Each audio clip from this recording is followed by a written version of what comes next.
G'day, I'm Warwick Schiller, and the title of this video is Why I Don't Like to Back a Horse Up and Then Go Forward. And I'm going to explain why I don't like that, and I'm going to explain when it's pertinent. But I try to keep these titles as short as possible on YouTube, and a lot of times people complain about the titles because they're not exactly right. Like I had a video here a while ago that says Why I Don't Like Brushing Horses. Okay, and I went on to say that I had this horse, I was in the round pen, and it had been brushed a lot, it had been handled a lot, but it was still very distracted. You know, you were standing anywhere near it, it was looking off over there. What I want the title to say, what the title probably should have said, so people didn't get quite so mad, was Why I Don't Like Brushing Horses Initially Until They Can Pay Attention to Me at All Times, is what I really meant. It's not that I don't like brushing horses. I had all sorts of people put comments on YouTube about how, well, it's so good for the horse's coat, you should brush them. If you listen to the video, I didn't say I don't brush them. The title of the video is Why I Don't Like to Brush them initially. Okay, I didn't say initially, I should have said that. But basically, you know, I see a lot of people really intent on brushing their horse and stepping into their space and making them move backwards, or it's dragging them around like this, and or they've got it tied to the fence and it's moving over here and it's moving over there, and they're worried about getting them clean. Horses don't need to be clean. No one brushes horses out in the wild. You know, in the Brumbies in Australia, no one brushes them.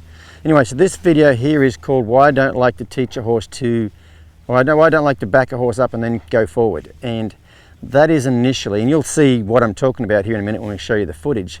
But just so I don't get too many crazy comments on YouTube, it's not that I don't want to back them up and go forward. I don't want them to back them up and go forward initially until when I ask them to back up, they are perfectly committed to backing up. I mean, it'd be no different than if you're teaching upward and downward transitions. You don't worry about the upward and downward transitions till you can get a good upward transition. Go around for a while, get a good downward transition. If you don't have a good upward transition or a good downward transition to teach collection, you couldn't just go from one to the other. You'd have to develop them first. So that's the caveat to this video as to why it's called Why I Don't Like to Back a Horse Up and Then Go Forward.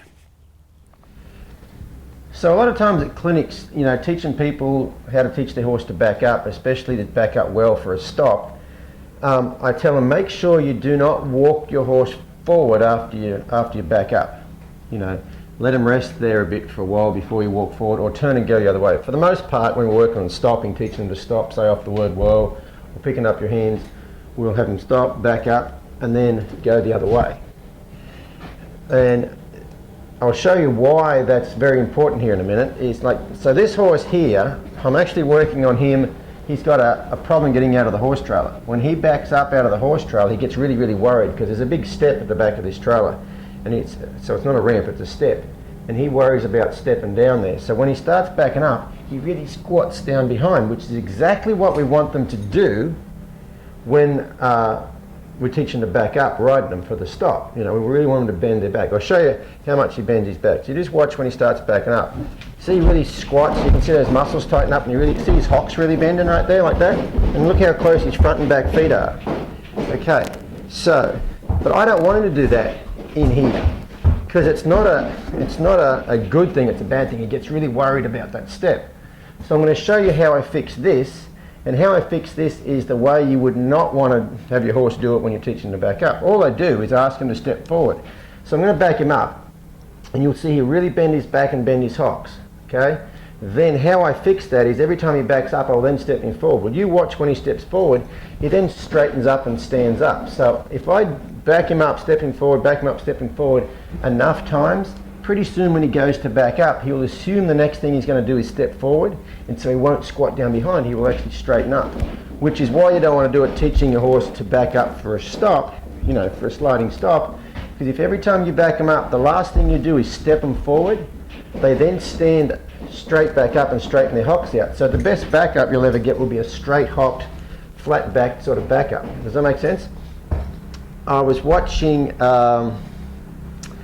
a movie here a while ago, a video on a horse trainer. He's a kind of a natural horsemanship type fella, and he had this horse. He goes, I want to be able to back up and shoot forward, back up and shoot forward. Well, guess what? His horse backs up like if you took a picture of how this horse is standing right now, he backs up right there. He doesn't engage and get round and then back up. He just backs up like a square, because the next thing he's about to do, he's thinking he's going to do, is shoot forward. So anyway, I'll show you him backing up. See right here, he starts to bend his hocks. Now watch what happens when I step him forward, right? His hocks just straightened out and he stood back up again. And so how I'd work on fixing this problem here with him is I'd ask him to back up, step forward, back up, step forward, back up, step forward. And what he'll start to do here in a minute, he'll start to back up without bending his hocks. See right there? He just took 2 steps backward and didn't squat down like he did before. Okay, so this is fixing a totally different problem, but with this problem I can show you why you don't want to teach a horse to back up and go forward. I'll show you again. So start to back up and step back forward. Start to back up, step back forward. So I've wanted to fix this for a little while with this horse, but I wanted to wait till I had someone to video this, because I really wanted you guys to see how I'd fix this, and also why you wouldn't want to step forward when you were teaching a horse to back up. So I'm just going to ask him to back up. See right there, he took a step and then stood back up. He didn't just stay squatted. I'll ask him to take a step. And then see, he stood up. He backed up and then straightened up. Whereas you saw him before, he backed up, and the whole time he was thinking about backing up, he was squatting down behind. So right there, he starts to squat, I'll just lead him forward. So every time this horse thinks he's going to keep backing up out of this trailer, I'll step him forward. And eventually, there we go. See, he just took 2 quiet, relaxed steps. He's a worried sort of a horse, and I've got to start working on this. There we go. Anyway, so I'll keep working on this, but that there is a perfect example of why you don't want to teach a horse to back up and then walk forward right away if you're ever trying to teach them to do a sliding stop or get them to engage their hind end.